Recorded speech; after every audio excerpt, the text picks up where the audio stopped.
Welcome to Learning English, a daily 30-minute program from the Voice of America. I'm Katie Weaver. And I'm Mario Ritter Jr. This program is designed for English learners, so we speak a little slower and we use words and phrases especially written for people learning English. On today's program, Andrew Smith has a story about the world's oldest person. Jill Robbins reports on developments in the Roman Catholic Church. And Brian Lynn reports on concerns businesses on TikTok have about U.S. government efforts to ban the service. Then, the lesson of the day. But first, Sister Ina Canavaro was born in 1908. She was 6 years old when the First World War began in 1914. The soccer-loving nun from Brazil is believed to be the world's oldest living person at 116 years old. LongeviQuest is an organization that keeps records of people over 110 years old around the world. It released a statement on Saturday saying that Canavaro is the world's oldest person having proof of early life records. LongeviQuest filmed a video of Canavaro last February. Canavaro can be seen smiling, making jokes, and sharing small paintings she used to make of wildflowers. The video also shows her saying a Catholic prayer called the Hail Mary. I'm young, pretty, and friendly, all very good, positive qualities that you have, too, the nun told visitors to her retirement home in the southern Brazilian city of Porto Alegre. Canavaro says the secret to her long life is her Catholic religious belief. Kleber Canavaro is her 84-year-old nephew. He told the Associated Press that Sister Ina was so thin during childhood that many people worried that she would not live to be an adult. Her nephew spends time with her every Saturday. He has been sending her voice messages between visits to help her feel better following 2 visits to the hospital that left her weak with difficulty talking. The other sisters say she gets a jolt when she hears my voice, he said. She gets excited. LongeviQuest researchers say Canavaro was born on June 8, 1908, to a large family in southern Brazil. But her nephew said her birth was registered 2 weeks late and she was actually born on May 27th. She started religious work when she was a teenager. She spent 2 years in Montevideo, Uruguay, before moving to Rio de Janeiro. She later settled in her home state of Rio Grande do Sul. Canavaro taught school for most of her life. One of her students was General João Figueiredo, a military leader and politician who served as the 30th President of Brazil from 1979 to 1985. Sister Ina also started 2 marching bands at schools in 2 cities sharing the border between Uruguay and Brazil. Pope Francis honored Canavaro for her 110th birthday. She is the second oldest nun ever known, after Lucille Randon of France, who was the world's oldest person until her death in 2023 at the age of 118. The local soccer club where Cannavaro lives is named Inter. The club celebrates the birthday of its oldest fan every year. Her room is decorated with gifts in the team's red and white colors, her nephew said. White or black, rich or poor, whoever you are, Inter is the team of the people, Cannavaro said in one video posted on social media. The video shows her celebrating her 116th birthday with the club's president. LongeviQuest said Cannavaro became the oldest living person following the death of Japan's Tomiko Ituka in December. She now ranks as the 20th oldest documented person to have ever lived. The organization says Frenchwoman Jeanne Calment, who died in 1997 at the age of 122, was the oldest documented person ever. I'm Andrew Smith.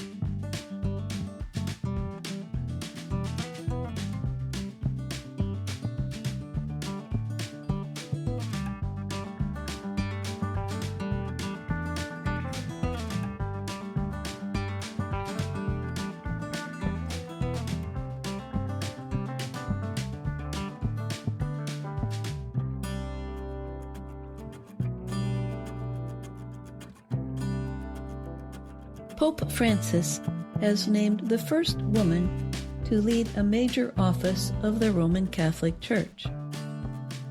On Monday, he chose an Italian nun, Sister Simona Brambilla, to head the department responsible for all the Church's religious orders. The appointment is the latest effort by Francis to give women more leadership positions in governing the Church. In the past, women have been named to secondary leadership positions in some church offices. But the Pope's latest appointment is the first time a woman has been named head of a department of the central governing body of the Roman Catholic Church. Official media for the Church reported, Sister Simona Brambilla is the first woman prefect in the Vatican. A prefect is a chief government officer in the Church. Since the Vatican, the place in Rome where the Church is headquartered, is officially considered a country, prefect leaders serve like officials in other governments. The position held by the 59-year-old Brambilla is one of the most important in the Church. It is officially known as the Dicastery for the Institutes of Consecrated Life and Societies of Apostolic Life. This means Brambilla is now responsible for every Catholic religious order church-wide. Pope Francis also named a male church official, Ángel Fernández Artime, as a co-leader to Brambilla. The reason for having a co-leader is that only men can lead religious services, known as masses, in the Roman Catholic Church. Brambilla has been a member of the Consolata Missionaries religious order. Since last year, she had served as secondary leader in the religious orders department. She will be replacing the current prefect, retiring Cardinal João Braz de Avis, who is 77 years old. Brambilla is a nurse who worked as a missionary in Mozambique and led a religious order from 2011 to 2023. In 2023, Francis appointed her to be secretary of the Religious Orders Department. Francis made Brambilla's appointment possible with reforms made in 2022 to the Church's founding constitution. The changes permit individuals who are not authorized to lead church services, including women, to head a dicastery and become prefects. While the constitutional changes give women more possibilities to serve, they are still not permitted to officially lead church services. Catholic women already do much of the church's work in schools and hospitals and teach many young members. But Francis has continued a long-time ban on women being local church leaders called priests. He also does not support women becoming deacons, a position just below a priest.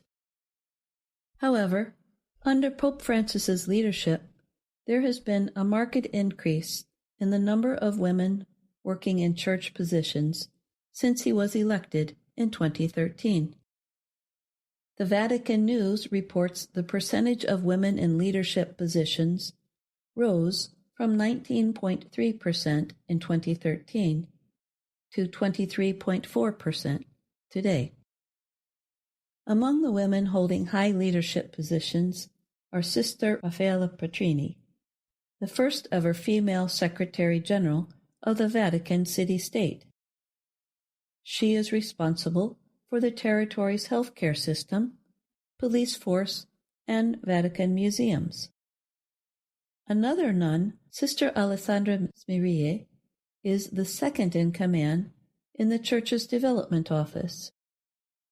Several other women have been appointed to undersecretary positions. These include a French nun, Sister Nathalie Becard, who serves as an advisor to the Pope. I'm Jill Robbins.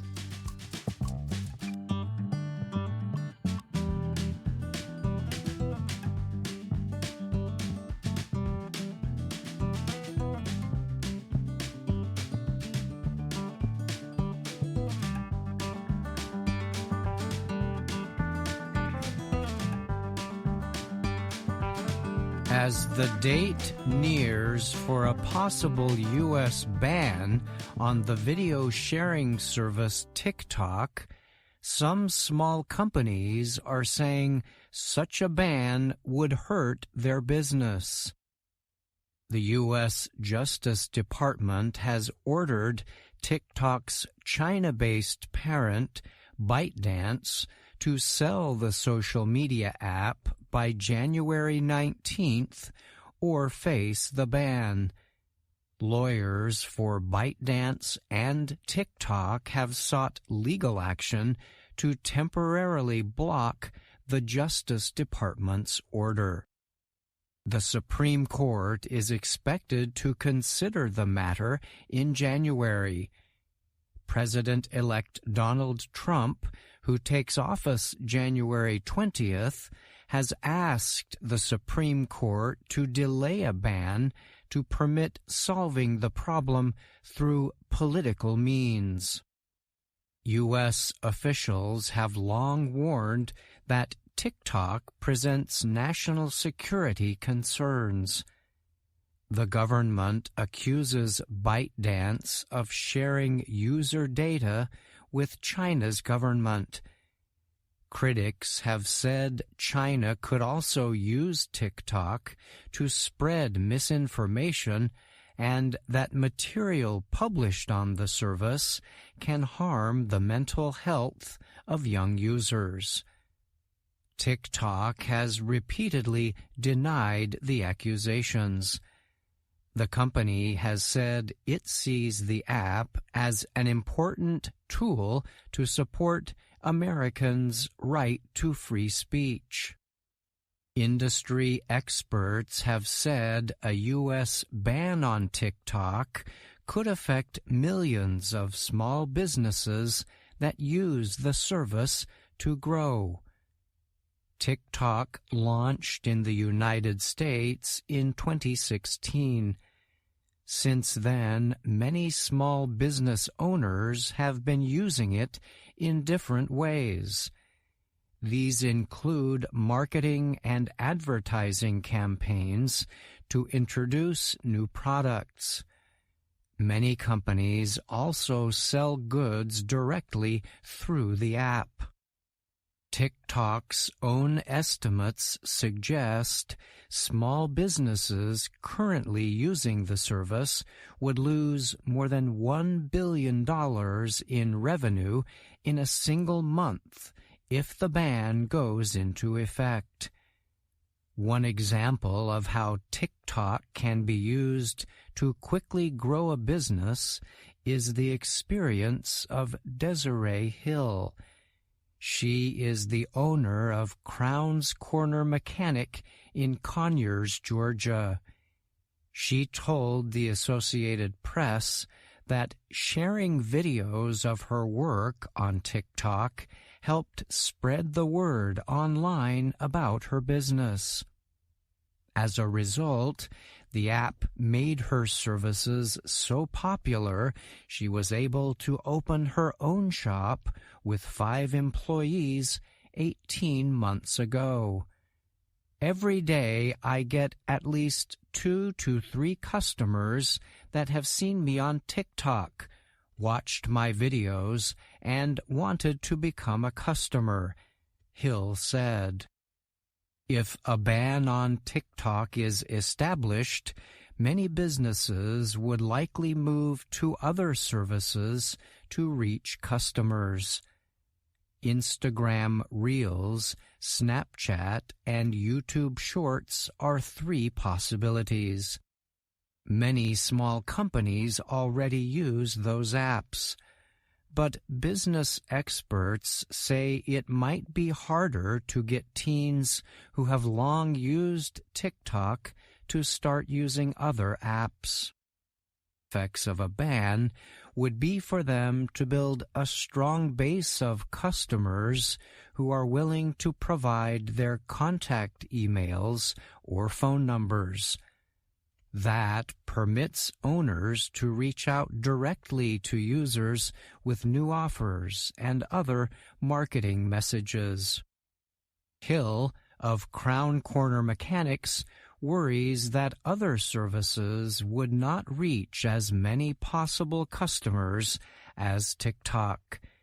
She said she is already using YouTube, Instagram, and Facebook, but has not been getting the same results. I am worried because there is no preparation for this, Hill told the AP. She added, if I lose TikTok, I will lose a large part of my business, or I will lose my ability to grow anymore.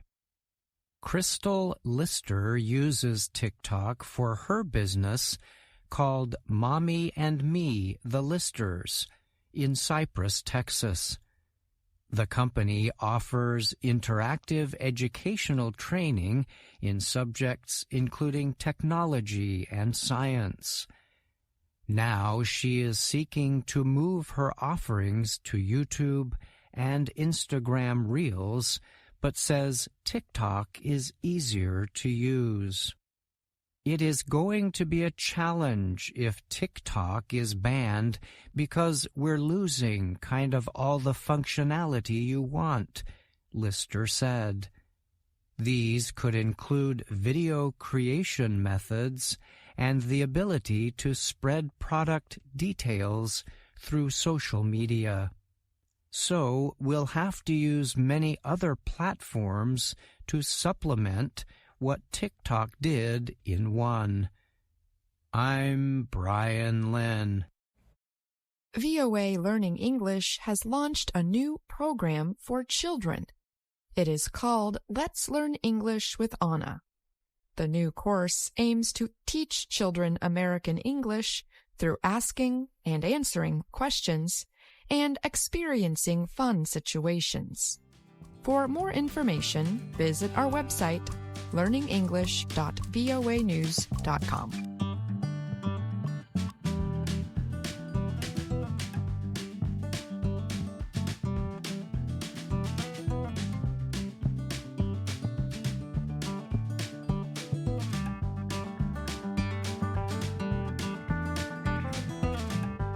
Hello, my name is Anna Mateo. And my name is Andrew Smith. And I'm Jill Robbins. You're listening to the Learning English podcast. Welcome to the part of the show where we help you do more with our series, Let's Learn English. The series shows Ana Mateo in her work and life in Washington, D.C. The more you watch Let's Learn English, the more you will see that Ana is interested in many things. That's why Washington is a good place for her to live, because there are so many interesting things she can see and do. That's true. There are a lot of interesting things in D.C. But Ana can still get bored from time to time, like in Lesson 13. Let's listen. Hello! In Washington, D.C., there are many things to do on a Sunday afternoon. I like to exercise. I like to shop. I like to garden. But today, I feel bored. When I feel bored, I always look for something unusual to do. Ana talks about feeling bored, but then she does find something interesting. She finds a birthday party for the famous English playwright William Shakespeare. There are many things to do in Washington, D.C. Some usual, some unusual. Today, I am not bored because it is William Shakespeare's birthday. Sometimes it's the unusual things in Washington that help make it interesting. That's right. Ana never stays bored for very long. And, of course, if something is interesting, it's not going to be boring. And what's boring to one person might be interesting to another person. That's true. And I hope none of our listeners think our podcast is boring. How could that even be possible? But let's do this to keep our listeners interested. Today, Andrew and I are going to say a few sentences that are grammatically correct in English, but native speakers almost never say them. However, we have heard people learning English make a mistake by trying to say them. And we want you to try to answer this question. Why don't native speakers say these things, even though there's nothing technically wrong with the grammar? See if you can spot the problem. Here are our examples. Example 1. I love watching Lionel Messi play soccer. When I watch his matches, I feel so exciting. Example 2. I am really boring in the afternoon when I am waiting for the bus. So what was the problem with those sentences? If you said the problem was the ing endings on exciting and boring, you are correct. Now let's hear the correct version of the sentences. Example 1. I love watching Lionel Messi play soccer. When I watch his matches, I feel so excited. Example 2. I am really bored in the afternoon when I am waiting for the bus. Here's the key idea.